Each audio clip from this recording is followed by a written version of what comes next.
నమస్తే, welcome to Suman TV. నేను విష్ణు. ప్రస్తుతంతో పాటు డిఎంఎస్ అసోసియేట్స్ ఫౌండర్ మధు గారు ఉన్నారు. సో వారితో మాట్లాడి హోమ్ లోన్స్ కి సంబంధించిన కంప్లీట్ ఇన్ఫర్మేషన్ తెలుసుకుందాం. సార్ నమస్తే. సార్ మధు గారు. నమస్తే విష్ణు గారు. సార్ మధు గారు, ఇప్పుడు సమ్ ఎక్స్ అనే పర్సన్ ఒక 50 లక్షల రూపాయల్లో ఇల్లు కట్టుకుందామని రెడీ అయ్యాడు. సో బ్యాంకుకి వెళ్ళి 50 లక్షలకి లోన్ అప్లై చేసుకుందాం అని అనుకుంటున్నాడు. సో ఒక లోన్ కోసం ఒక పర్సన్ బ్యాంకుకి వెళ్ళే ముందు తన వైపు నుంచి తాను ఏ విధంగా సిద్ధంగా ఉండాలి అంటాడు? అసలు ఎవరైనా హోమ్ లోన్ తీసుకునే ముందు కొన్ని పాయింట్స్ చెక్ చేసుకోవాలి సార్. సెల్ఫ్ చెకప్ అనుకుంటారు, ఎవరైనా జనరల్గా చేసుకుంటారు. బట్ బ్యాంకింగ్ టెర్మినాలజీలో ఫస్ట్ ఆఫ్ ఆల్ మనం మార్జిన్ మనీ ఎంత కట్టగలుగుతాం. ఎందుకంటే బ్యాంక్ ఇచ్చేది in case of 30 lakhs and below loan amount అప్పుడు 90% ఆఫ్ ది అమౌంట్ లోన్కి ఇస్తుంది. 10% ఆఫ్ ది అమౌంట్ వాళ్ళు మార్జిన్ మనీ పే చేసుకుంటే సరిపోతుంది. అదే 30 lakhs అండ్ అబోవ్ లోన్ అమౌంట్కి వెళ్ళినప్పుడు ఏమవుతుంది అంటే 20% మార్జిన్ మనం పే చేయాల్సి వస్తుంది, 80% బ్యాంక్ లోన్ ఇస్తుంది. సో ఆ మార్జిన్ మనీ మనం కట్టగలుగుతామా లేదా అనేది ఫస్ట్ చెక్ చేసుకోవాలి. అండ్ సెకండ్ వచ్చేసి టెన్యూర్ ఎంత తీసుకోవాలి. లోన్ టెన్యూర్ మనం 10 years టెన్యూర్ పెట్టుకున్నప్పుడు ఏమవుతుందంటే ఈఎంఐ ఎక్కువ పడుతుంది. 30 years ఈఎంఐ పెట్టుకున్నప్పుడు ఏమంటే ఈఎంఐ చాలా తగ్గుతుంది. సో ఆ టెన్యూర్ ఎంత తీసుకుంటే బెటర్. అండ్ ఇంట్రెస్ట్ రేట్స్, ఎందుకంటే సార్ యాక్చువల్గా అన్ని నేషనలైజ్ బ్యాంక్ చూసుకోండి, ప్రైవేట్ సెక్టర్ చూసుకోండి, ఎన్బిఎఫ్సి చూసుకోండి, అన్ని పెద్ద బ్యాంకులే, అన్ని మంచి బ్యాంకులే. కానీ చూసుకుంటే 0.5% నుంచి 1% వరకు వేరియేషన్ ఉంది.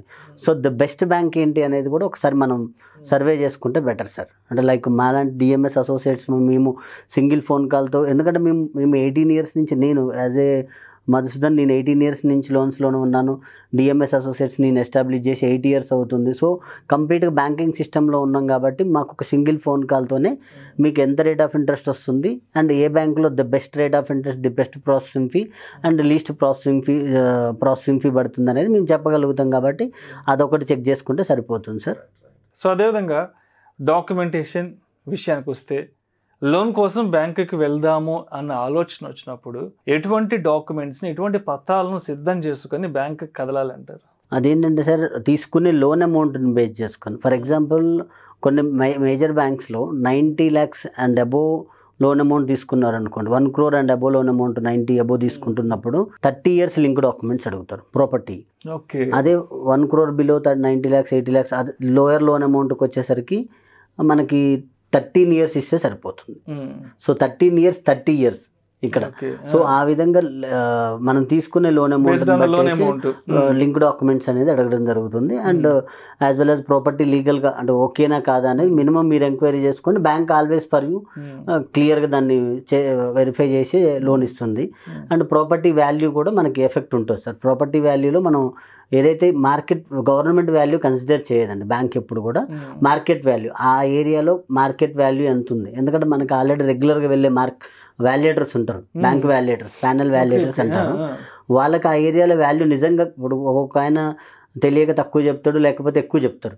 బట్ రియల్గా అక్కడ గ్రౌండ్ లెవెల్లో ఎంత రేట్ ఉంది అనేది మన వాల్యుయేటర్ వెళ్ళినప్పుడు తెలిసిపోతుంది. ఓ 10 rupees అటు ఇటు వచ్చినప్పుడు మనం మళ్ళీ కాదండి ఇంత వాల్యూ ఉంది నిజంగానే మనం ఎక్స్ప్లెనేషన్ ఇచ్చి చేసుకోవచ్చు సార్. సో మొదటిగా ఇప్పుడు లోన్ గురించి డిస్కషన్ స్టార్ట్ అవ్వగానే అటు ఇంట్లో వాళ్ళు కానీ, అటు ఫ్రెండ్స్ కానీ, తెలిసిన వాళ్ళు కానీ, బాబు ఫస్ట్ నీ సిబిల్ స్కోర్ ఎంత ఉందో ఐడియా ఉందా, నీ సిబిల్ స్కోర్ చెక్ చేసుకున్నా ఉంటారు. కాబట్టి మరి లోన్ కోసం వెళ్ళే ముందు అసలు మన సిబిల్ స్కోర్కి సంబంధించి ఎటువంటి విషయాలను తప్పనిసరిగా మనం చెక్ చేసుకోవాలి అంటారు? అదే సార్, ఇంతకుముందు ఎపిసోడ్లో నేను చెప్పిన విధంగా మనం హెల్త్ చెకప్ ఎలా అయితే చేసుకుంటామో ఫైనాన్షియల్ చెకప్ అంటే క్రెడిట్ చెకప్ అనేది ఒకటి ఉంటుంది సార్. మనం సిబిల్.com లాంటి సైట్లో, డైరెక్ట్ సైట్లో, ఇప్పుడు మనం సాఫ్ట్ సిబిల్ అంటే పేటిఎమ్, పైసా బజార్, వీటిలో ఏంటంటే ఆ క్రిఫ్ కానీ వేరే సిబిల్ వస్తుంటాయి. బట్ అలా కాకుండా డైరెక్ట్ సిబిల్.comలో మనం సిబిల్ చెక్ చేసుకుంటే మన సిబిల్ అంత బాగుందా లేదా, ఉంటే ఏమైనా ఓవర్ డ్యూస్ ఉన్నాయా ఇవన్నీ తెలిసిపోతుంది. కాబట్టి ఒకసారి అందులో చెక్ చేసుకొని 700 and above సిబిల్ స్కోర్ ఉందంటే మంచి స్కోరు. అలాంటప్పుడు మనం లోన్కి ఈజీగా వెళ్ళొచ్చు. లేదు అంటే ఏదైనా ఓవర్ డ్యూలు కనిపిస్తున్నాయి అనుకుంటే అవి క్లియర్ చేసుకొని, ఒకవేళ బ్యాంక్ ఏదైనా ఇబ్బంది పెడితే దానికి ఇప్పుడు జనరల్గా ఏం జరుగుతుందంటే సార్, ప్రతి బ్యాంకుకి సిబిల్ ఆర్బీఐ కొన్ని రూల్స్ వచ్చినాయి. ఏదైనా కస్టమర్ ఓవర్ డ్యూ ఉంది, నేను పే చేసినా కానీ క్లియర్ అవ్వట్లేదు అని కంప్లైంట్ సిబిల్కి చేసిన తర్వాత వితిన్ 30 daysలో ఆ బ్యాంకు కానీ క్లియర్ చేయకపోతే ఆ బ్యాంక్ నుంచి ఎవ్రీ డేకి 100 రూపీస్ లాగా ఫైన్ కట్టాల్సి వస్తుంది ఆ బ్యాంక్ అనేది. ఓకే, బ్యాంక్ కంప్లైంట్ ఇచ్చిన తర్వాత కూడా సార్ట్ అవుట్ చేయకపోతే 30 days తర్వాత పర్ డే 100 రూపీస్ లాగా పే చేయాల్సి వస్తుంది.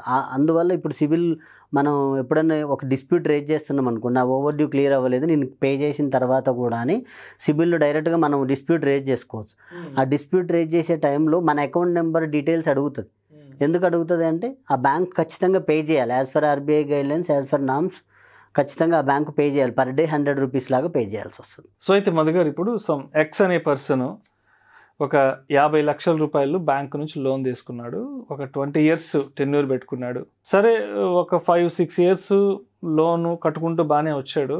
బట్ ఆ 6th, 7th year నుంచి తనకి ఇబ్బందులు రావడం జరిగింది. అంటే ఇంట్లో తనకున్నటువంటి మిగతా కమిట్మెంట్స్ అయితే ఏమి, వీటన్నింటి కారణంగా ఫస్ట్ 5 years వరకు కట్టగలిగాడు, 6th year నుంచి కట్టలేకపోయాడు.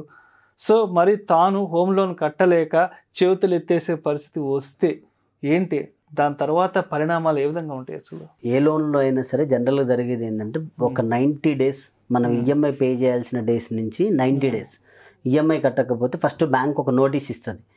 ఆ టైంకి మనం వెళ్ళి ఒక 1 month 2 months పే చేసుకుంటే మళ్ళీ ఇంకొద్దిగా టైం ఇస్తుంది.